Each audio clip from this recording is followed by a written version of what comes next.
is Dawn McCarthy. I'm the Executive Director of the RAA and the Director of Alumni Relations at Rensselaer Polytechnic Institute. Welcome to tonight's event, the Alumni Entrepreneur Spotlight event with Carly Strife, class of 2008 from BARC.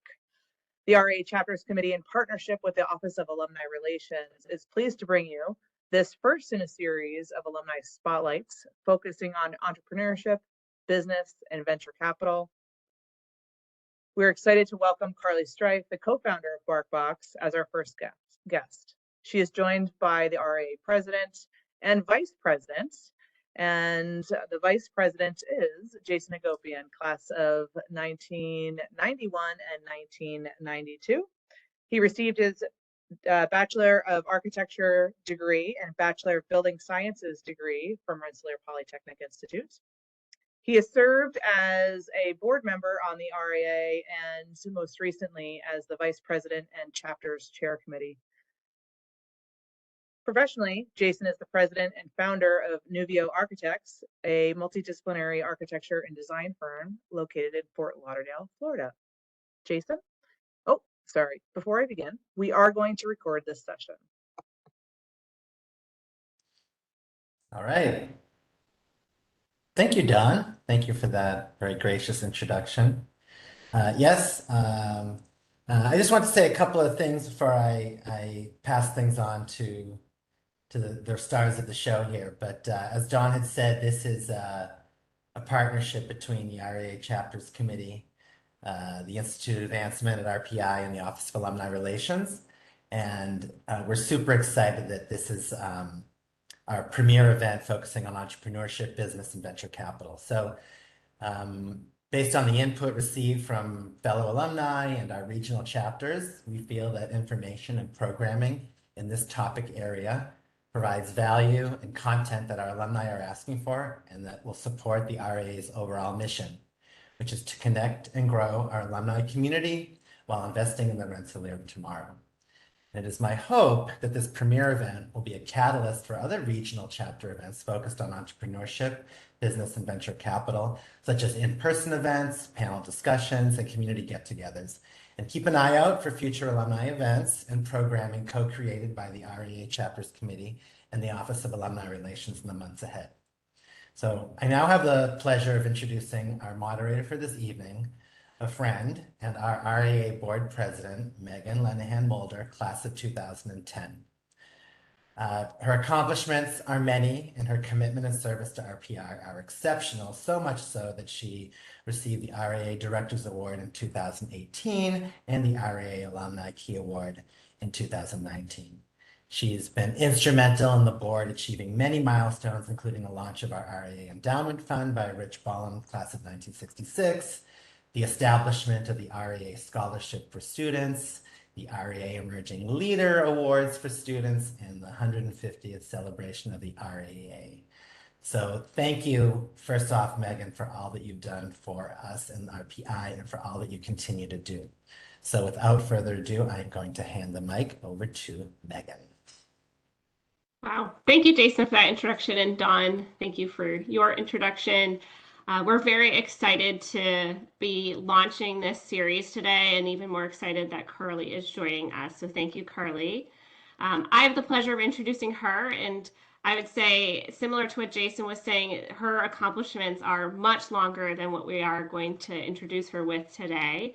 And she is the co-founder of BARC and the general partner of Ambush Capital. At BARC, Carly has managed and scaled complex business operations behind each of BARC's businesses, starting with Barkbox in 2011 and now spanning several distribution channels and product lines. She most recently launched the company's new personalized food offering. At Ambush Capital, Carly invests in and advises founders at the earliest stage and has led the firm's investments in RAA, Plaid, and a variety of consumer companies. Prior to BARC, Carly was an early employee at Uber, hired to help launch the company's New York operation, and started her career in financial advisory practice at Deloitte, where she was responsible for the valuation of real estate, property, and business assets. Carly has been featured in the 30 Under 30 list in both Forbes and Inc. magazines. And one of the reasons why she is here today, she earned a mechanical engineering degree in 2008 from RPI. Carly lives in the Washington, D.C. area with her wife, Elizabeth, dog, Reginald, and son, Ellis. Welcome, Carly. Thank you for having me. Thanks for the kind words. And I also wanted to thank everybody who registered today and submitted questions for today's events. We reviewed all of the questions that were submitted through the registration, and most of them fell into the themes that we'll discuss today. Bark, of course, looking backwards and looking forward. So let's talk about Carly's past and what she might have done differently and lessons learned, and then looking forward, where is she going to go next? But before we get to those questions, I wanted to ask Carly to walk us through her journey and give us some behind the scenes on how Bark started and how it became the success it is today. So I'll turn it over to you. Thank you. And thank you for having me. Give me just a second to get my screen up here.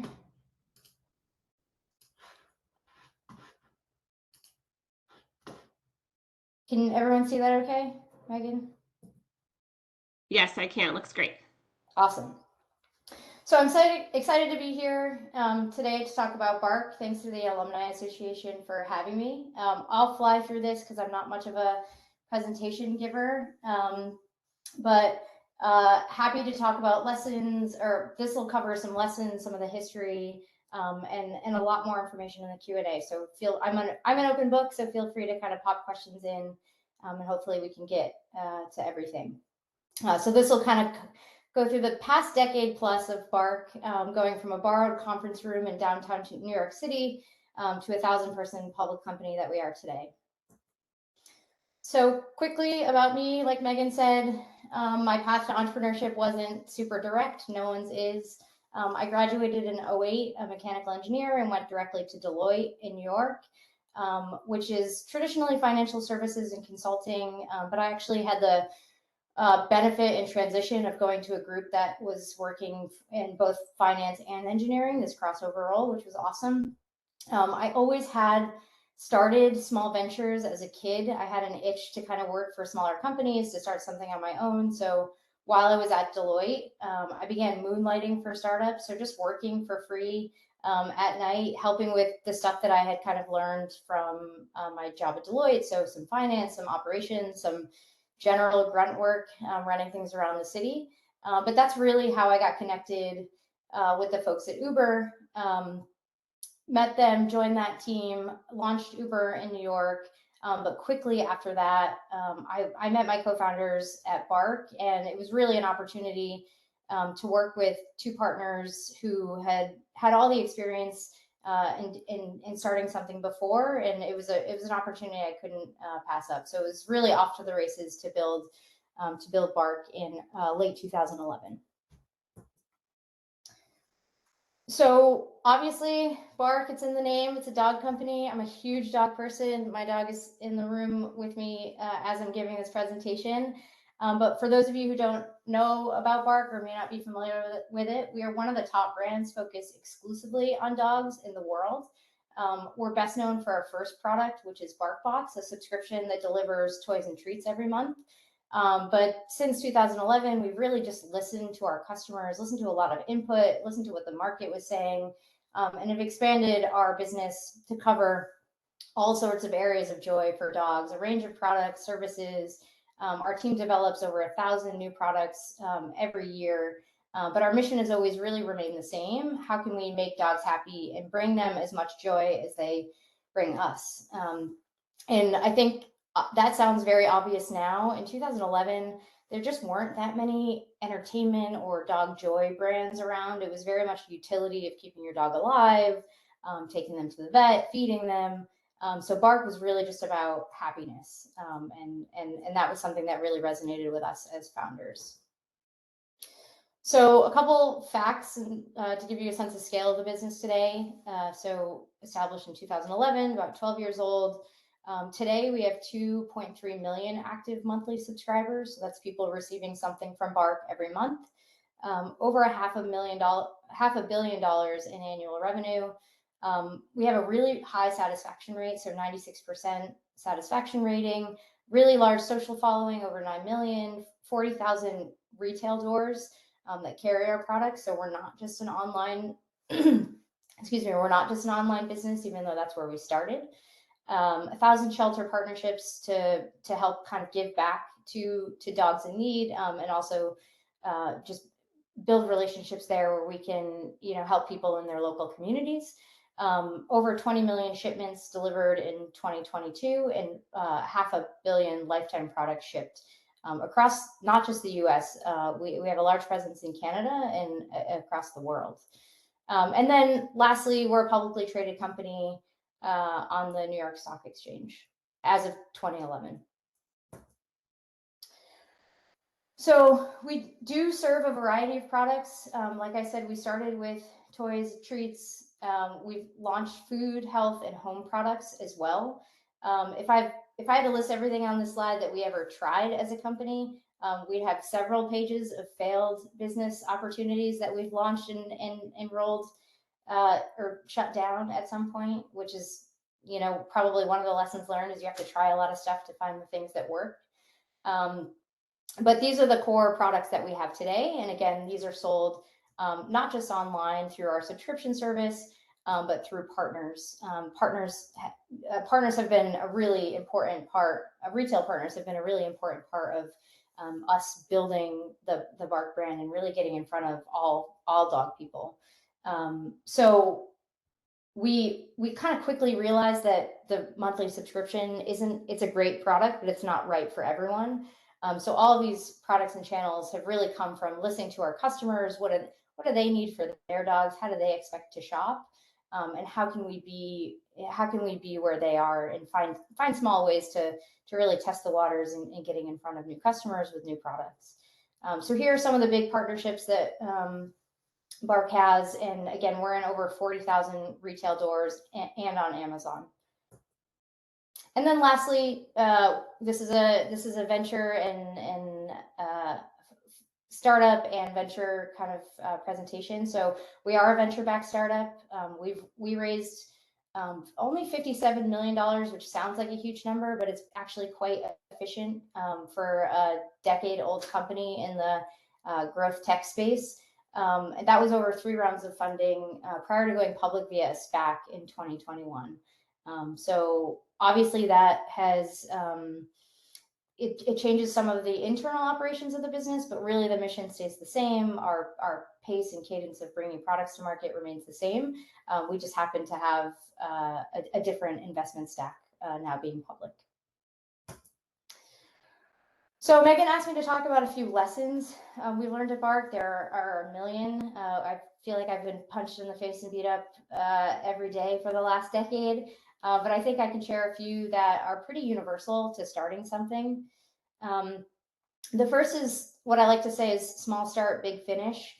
So you have to start somewhere. You definitely should know where you want to take your idea, how big it can be, where you want it to end up, even if that changes along the way. But if you really only focus on where you want to end, you'll never get off the starting blocks.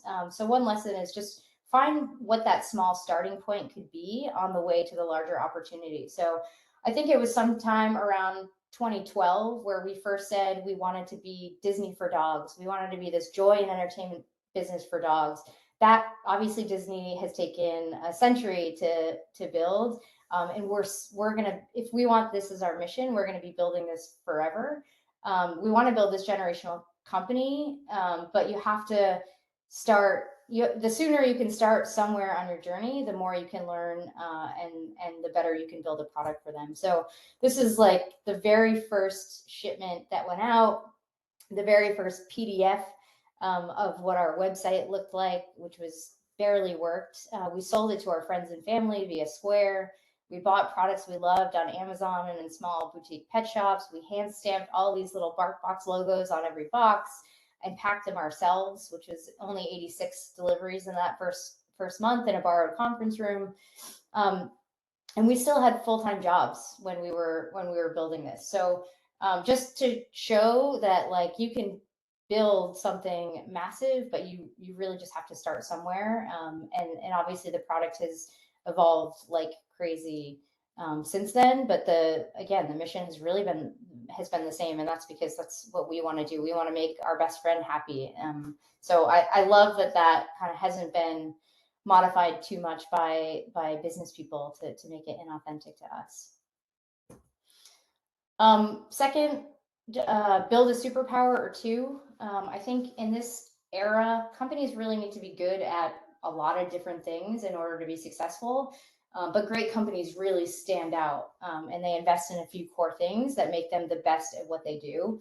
That's what gives them a moat around their product. So Amazon obviously has a killer supply chain. Apple has insane design.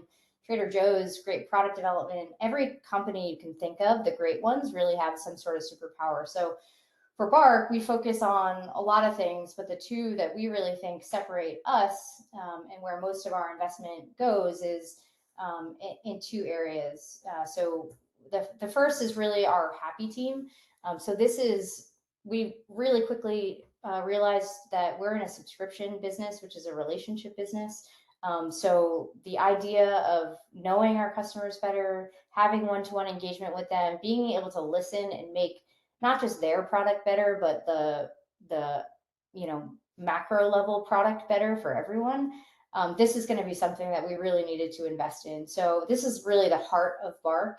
And again, they're talking to our customers. They have millions of interactions every year. They're talking on a one-to-one basis. They're driving these insights back into the business. So I would say this is one of those not only things that we're really known for, but really ROI driving investments that Bark has made and that we're really just exceptional at. And this is a team of almost 500 people all across the country and the world. And then the second one, if you've seen anything from Bark, we like to tell a lot of stories, and that story-led product has been something that really has been a standout for us. So we're able to really tap into the passion of our fans. So it really matters for a customer when they can share something they really love. So obviously this is Harry Potter, which there's a huge affinity for. We've done Stranger Things, we've done NASCAR, we've done Star Wars, all of these things that, you as a human just really love these stories. To be able to tell them and include your dog in them has been a really big unlock for us in terms of reaching new customers. So we do this month after month. Our team that kind of puts these products together and tells these stories is really incredible. And I think that's one of those areas where it gives us an advantage over a company who maybe wants to join the dog space today. So again, this is just one of those areas where I think we have a superpower around that I wouldn't trade for anything. And then lastly, arguably the most important, you need the right recipe for the opportunity. So I believe every opportunity has like the optimal recipe of people to tackle it. That means the team you put together should have a really strong match to the audience you're building for, really authentically match to the audience you're building for, and the type of business you're building. So this is myself and my co-founders, Matt and Henrik, really met and began working on the idea first. Matt's a digital product and growth genius. Henrik is one of the most creative people I've ever met. Their recipe was missing an operator, which is why they found me and why I joined. So collectively, we really had the right recipe to build this type of business. And then the common thread between us and our customers is just this unwavering love of dogs and everything about them. So not just us, but the team we've built around us has really grown and been a reflection of this foundation. And I think if you start it incorrectly, it can really cause trouble down the road. So adding the right skills at the right time with this common thread of really just wanting to build amazing product for dogs, I think is just the kind of probably the most important starting point for a lot of ideas that are generated. I flew through that, hopefully did not talk too much, but thank you very much for indulging me in talking about Bark's past. Thank you, Carly. And I think Dawn's going to get me back on the stage here with you. All right, so we're going to switch over into the Q&A portion. And while we start to walk through the questions that I already have prepared, please start populating the chat with any questions you might have, and we'll get through those as time permits. And any other ones we'll share with Carly, and if she would like to answer those, we can share those out at that time. So let us begin. I think we should start somewhat at the beginning, I guess at the RPI beginning. Let's talk a little bit about what led you to coming to RPI and choosing mechanical engineering. Yeah, I think I was flagged at a very early age for like a math and science track. That's definitely where my, where I was strongest academically. And we had a pre-engineering program in my high school, which is also, I grew up in upstate New York. So I was obviously familiar with RPI. It is the engineering school in my area. So I ended up actually so I was already kind of on this like engineering track, but I ended up being lured by my like summer league lacrosse coach, who also coached the RPI team. And I knew I wanted to keep playing in college. I knew her. I knew she was going to give me that opportunity. I knew RPI had great engineering programs. I knew I was going to be close enough to home that I could have a home cooked meal, but far enough that my parents weren't going to drop in at any moment. So I think those kind of combinations of things really, really brought me to RPI for my 4 years. You know, it's funny, I did not know this about you, but I actually wanted to run track in college, and it was what brought me to campus for my first tour, was to go talk to the athletics coach of the track team. So yeah, funny. I mean, it's you want to know in advance that you're actually going to be able to like participate. Otherwise, yeah. So it was really she put on. She didn't even have to try too hard to get me there. So it worked. Awesome. And how would you describe your time on campus? What did you love? What were some memories you might have that you'd want to share? I had a lot of fun. I was fortunate, like I said, to be playing a sport, so you get some like early built-in friendships. I think I probably would have struggled without that, just because I'm not maybe naturally outgoing without having a reason to engage. But between classes and lacrosse, most of my time was accounted for. But spent a ton of time in the union eating quesadillas, and I lived in a house with 5 other student athletes, so it was really, we kind of supported each other in our rigorous schedules. And some, even to this day, like my best and closest friends are RPI grads. So I feel very fortunate to have met so many people who've really stuck around in my life for so long. That's great. It's so good to hear.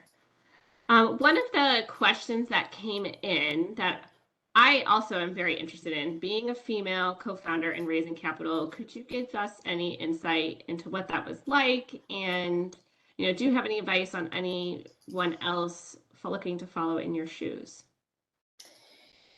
Yeah, I think this is a super common question. I think raising capital or running a business is so hard no matter what background you come from.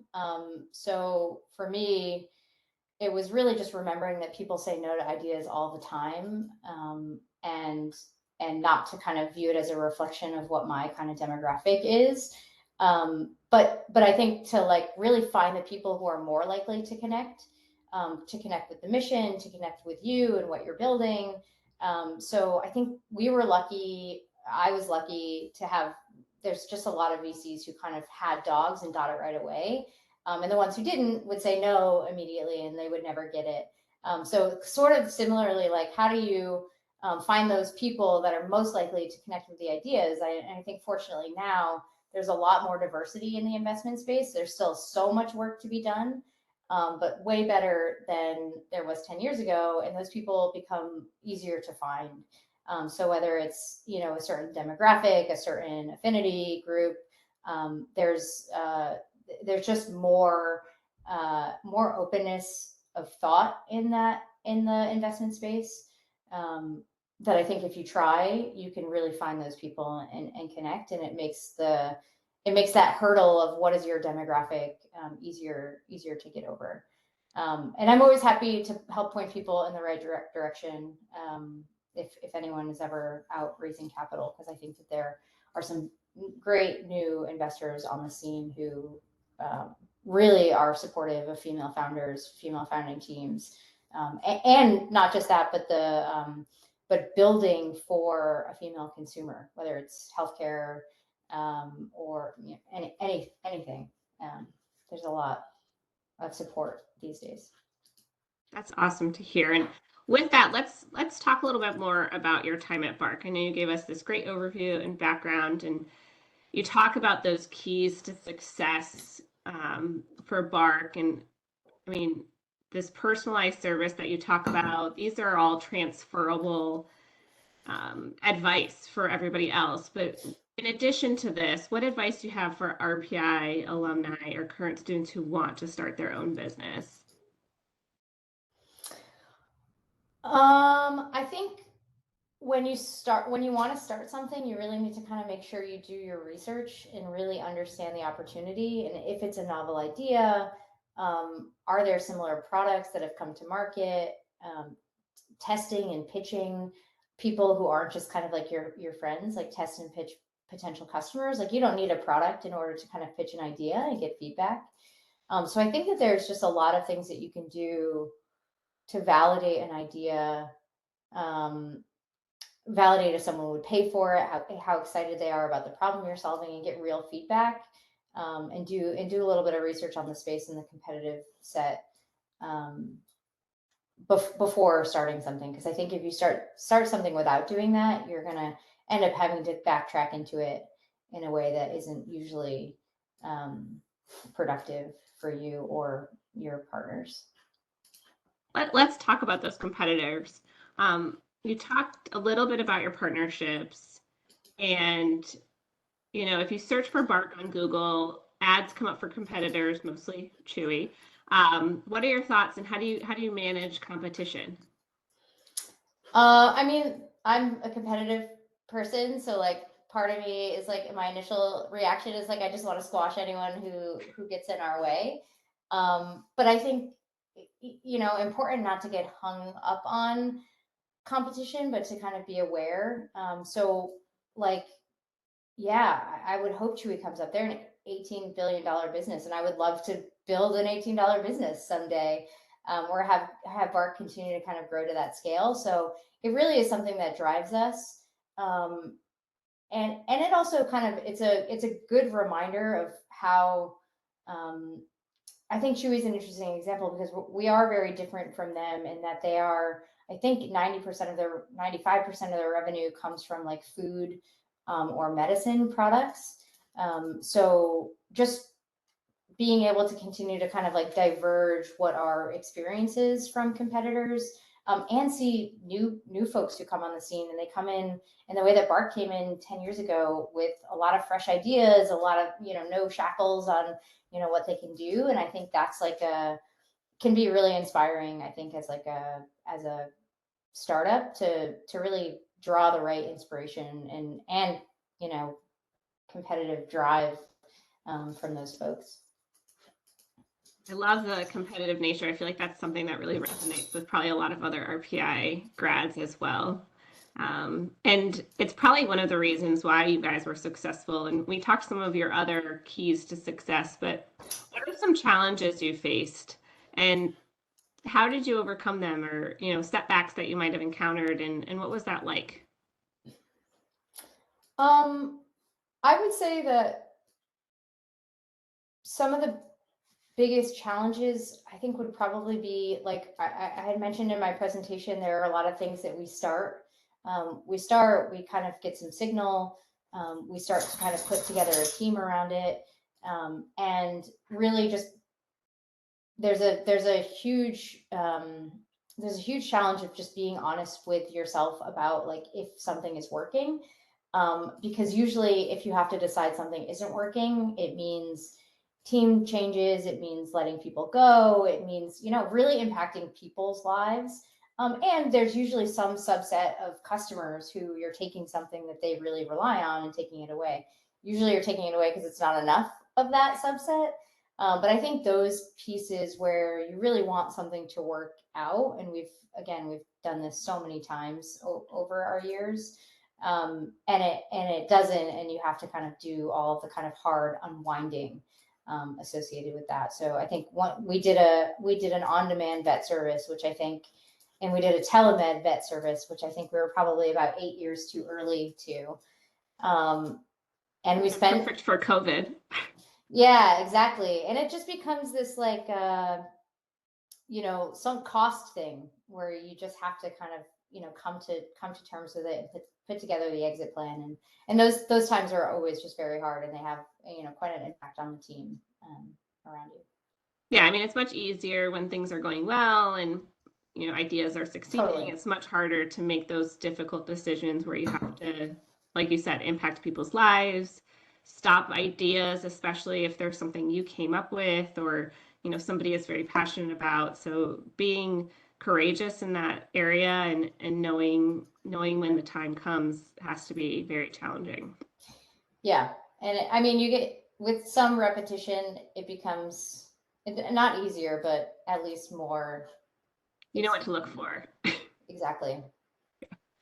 That's great. So I know that during your presentation, you mentioned one of the bigger differences from Bark pre-New York Stock Exchange to post was your source of funding is different. Obviously, you're not getting private investment funds. What are some of the other differences? What is it like working at a company that has done that transition? So I mentioned we've always been like a pretty financially rigorous, and like we've always wanted to have some financial independence. So we haven't raised, I think, again, if you're familiar with the venture capital, industry, you see some people just raise astronomical amounts of money when they don't have real customers or revenue yet. So we've always really, I think, been, prudent and responsible and rigorous in those finances. So that change hasn't been that dramatic. There's definitely like an emotional component of watching stock prices, watching what's happening in the macro market right now. But really the day-to-day, aside from, the team that's responsible for SEC reporting and audit and all those things, the day-to-day of releasing products, showing up for our customers, being, fun and entertaining, that hasn't really, we're not playing it safer from like a creative standpoint because we're a public company, which I think that would be like a soul crushing concession. So really it's just like a little bit of operating and some of the kind of emotional toll of just having to report to the street quarterly. That's awesome. Thank you for sharing. Yeah, all right. Of course.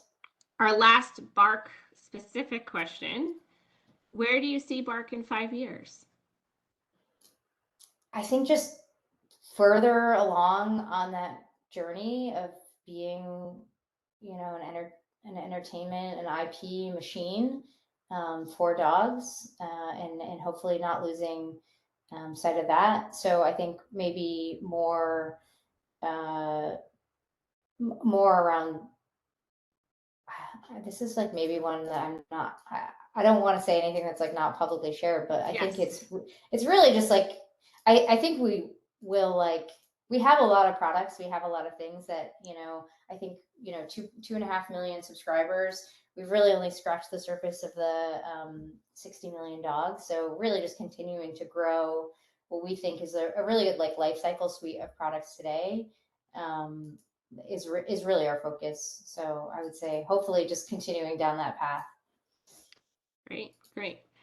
All right, let's start looking backwards a little bit. As we've walked through briefly, I mean, we could spend a lot more time on your career. Being as excited as it has been, who have been your greatest mentors or the people that have really helped you along the way? And how did you find those people?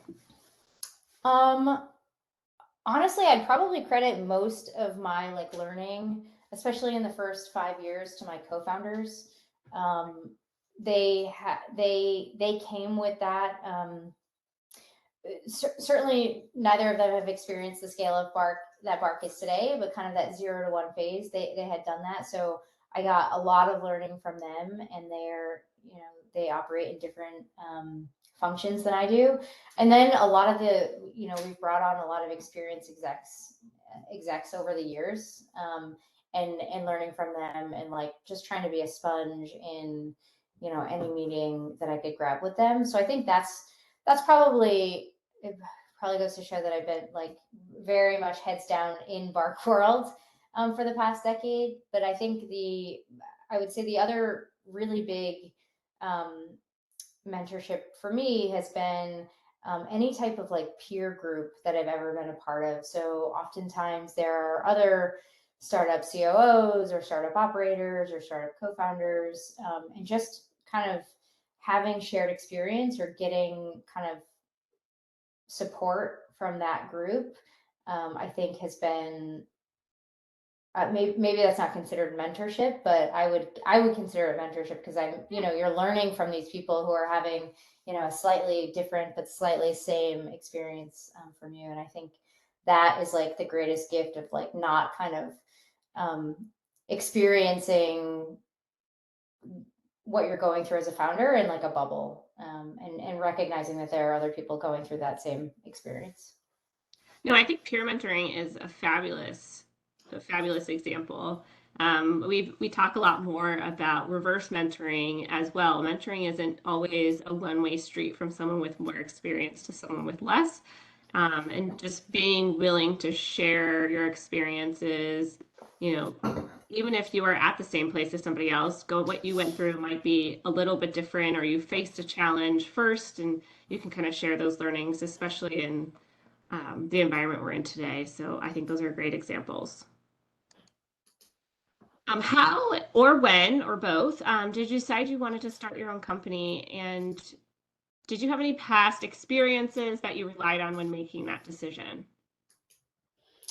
I'd always been like a little hustler. Like I used to do all these like little side businesses as like a child. Like I'd, go to Costco and buy candy and then resell it to kids on the bus.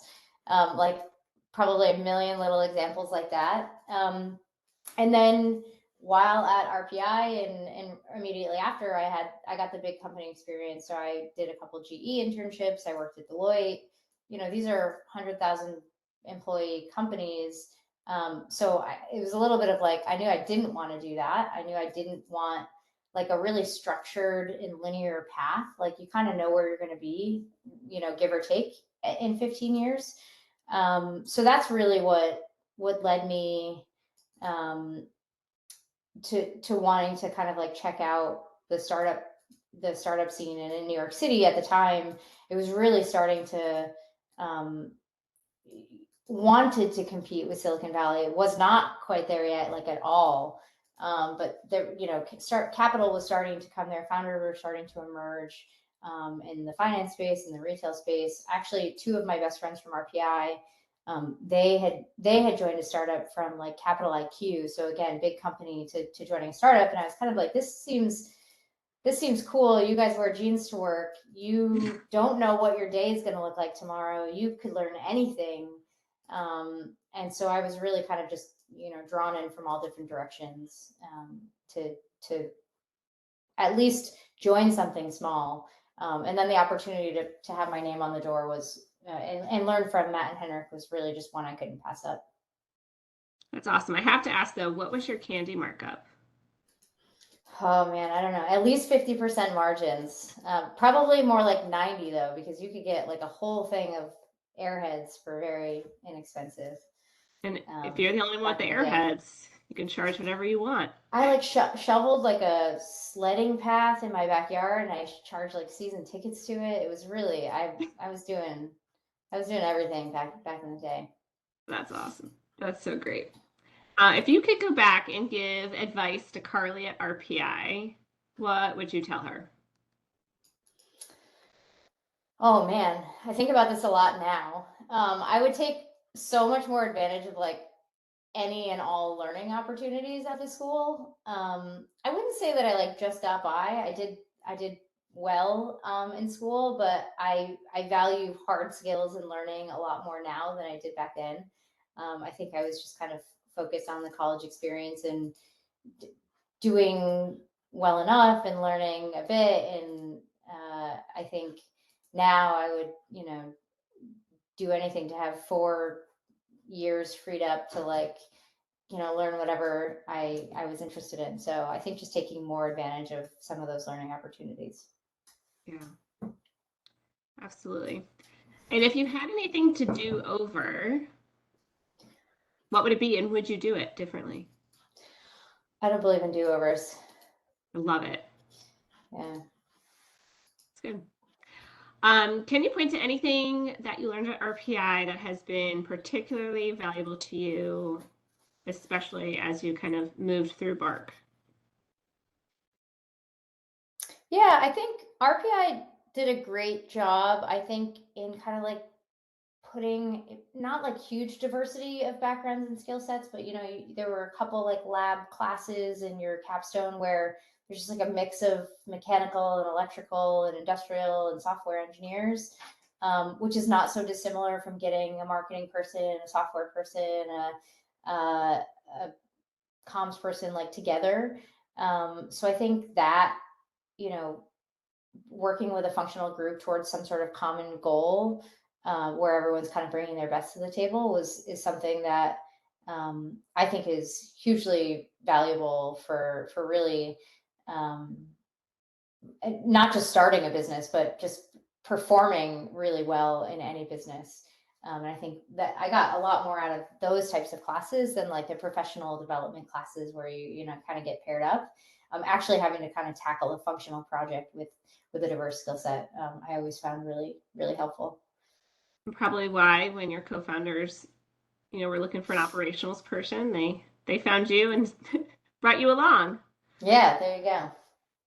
All right, let's shift gears to the future. What's up next for you? We just had our first kid. We're working on our second, so that is just a huge project. I'm not operating the day-to-day at Bark today. I'm still an advisor and large shareholder in the company. So, really kind of still talking to my co-founders almost daily to see what's going on. But I think for now, really focus on building my family, continue to invest a bit, and have really I've started to kind of explore some ideas. I think back when I gave the advice of really research, make sure whatever you want to do next is well researched. I like to kind of think about a thing for a couple months before I really come to any concrete idea. I've been kind of kicking around ideas in the women's health space, but no real stake in the ground yet. Whatever it is, I'm sure it's going to be great, and I can't wait to see so. what it is. And good luck on the family front. Thank you. You're welcome. Would you do, and I guess the answer is probably no, because you don't do do-overs, but knowing what you know now and with a new company, would you do anything different? Yeah, I mean, probably not too much, except now I'm the one with the gray hair, where I was, a fresh-faced 25-year-old when we started Bark. I think it's easier to start a company today in many ways, in a great way. It's really kind of quite simple to build a website and source a product and buy an ad, whatever it may be. But it's harder to it's harder to really build a moat around what you're building without some sort of strong technical or network advantage.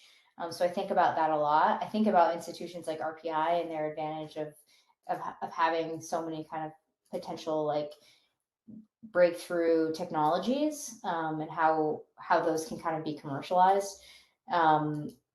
So I think the only thing I would do differently is just keep that really, really front of mind, and be thoughtful about, maybe it takes 2 years longer to come to market, and obviously with checkpoints along the way, but you really have something that is almost impossible to replicate, or some sort of advantage that will make you a kind of a lasting business.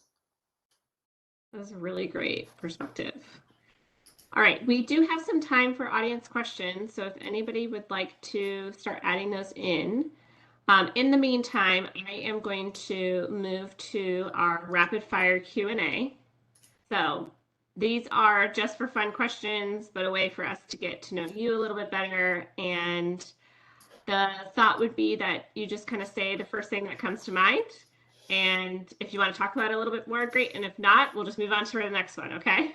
All right. All right. What is your favorite hobby or pastime? Golf. Ooh, good one. Favorite meal? Chicken wings. Buffalo. Exclusively. Nothing else. From where? Gosh, I forget the name of the place at RPI I used to get them from, but you could get 50, and one time I ate 50. Yes. In DC, they're not great, so I actually make them myself. Oh, that's good. Yeah. That's good. I'll let you know if I find any in Northern Virginia. Oh, Buffalo and Bird. I'll send you. There's one place around the corner that has good wings. Okay. All right. Favorite movie of all time? Point Break. Ooh. The original. Good clarification. There was a remake and it was bad. Favorite song? Currently, Baby Beluga, because it works. I literally just downloaded that today because all my daughter wants to do is listen to that on repeat, and I was tired of singing it. 100 times in a row. Yeah. Best advice anyone ever gave you? Oh, I keep it on my desk. The pace of decision making is more important than accuracy of decisions made. If you can get pace and accuracy right, you will be lethal. That's good. Yeah. All right. What is your most vivid memory of freshman year at RPI? Oh, this is probably telling. We had to sell Krispy Kreme donuts to raise money for like lacrosse spring break, and we did it on the quad during 420, and it was like we sold like thousands of Krispy Kreme donuts. That's probably the only thing I remember from freshman year. What was your markup on those? It was like the, you know, how people sell like the chocolate. It wasn't a markup. It was like part of a program. Oh, it's part of a program. Okay. There was price fixing. Price fixed for you. Yeah. All right. If you had 3 seats to fill at your dinner table from history, who would you want to have there with you?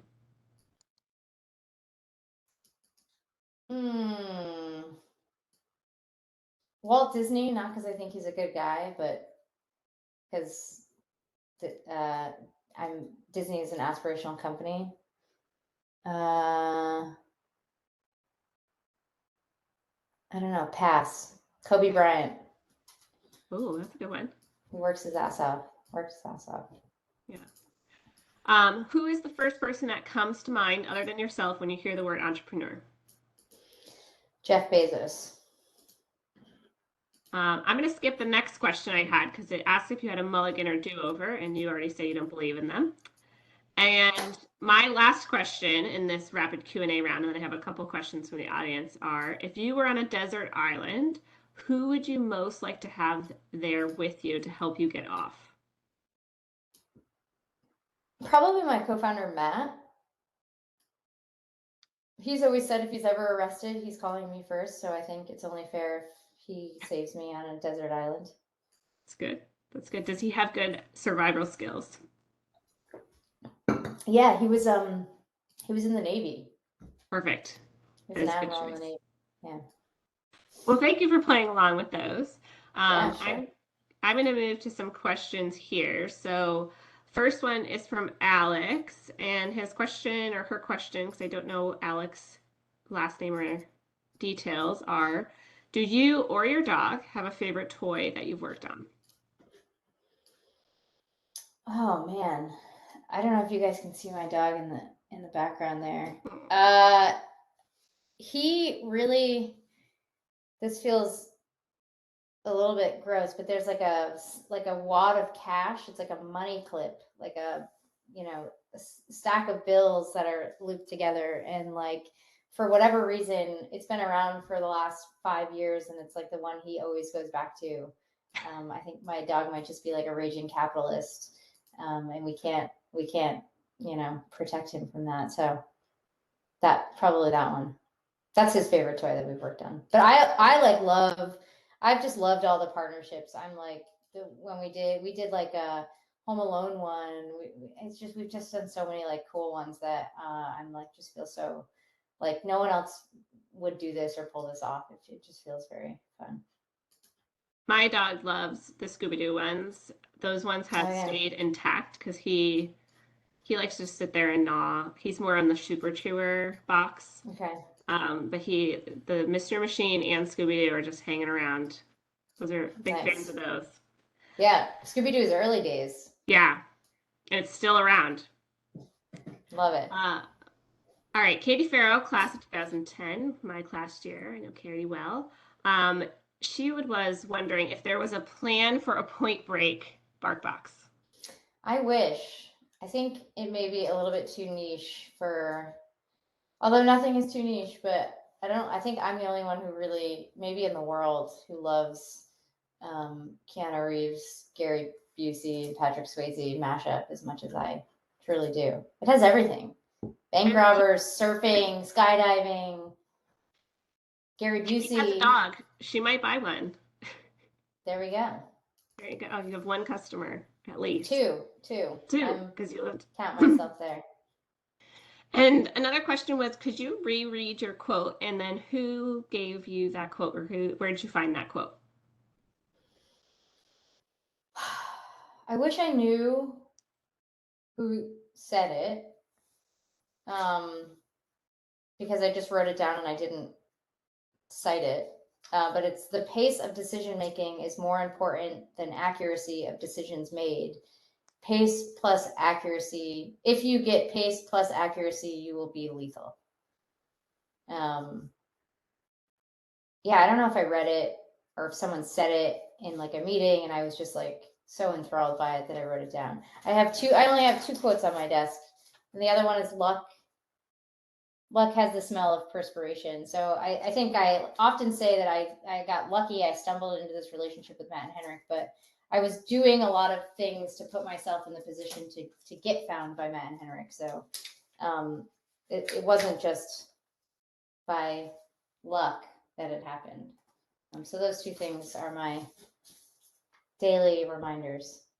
Those are good ones. And I think your earlier example too, RPI and talking about those teams where bring everybody together, I think that also teaches you some of those skills of you have to work hard in order to accomplish these abstract goals. Because it's not, do I sit here and do my homework and do this paper, but you have like almost a statement of you need to do X, Y, and Z and create this from scratch. And I think starting to think that way is also something that probably has helped you get to where you are today and made you as successful as you are. All right. Did you have any closing comments or statements that you wanted to make? I don't think so. It's been a great opportunity, just even in the past few weeks, getting to work with a couple of folks on the alumni board. So I'm just thankful to be here, and thanks for everyone who tuned in. Well, we are very grateful for you and your time. Thank you for joining us today, and for everybody who is joining us live. And to those of you who watch this recorded, thank you as well. We will look forward to seeing you at upcoming RAA entrepreneurship events that will be announced, any presidential tour stops coming your way, chapter events, and reunion and homecoming this fall, which is October 13th and 14th. And if you or somebody you know is an entrepreneur and would like to be part of our series, please reach out to the RAA through raa@rpi.edu.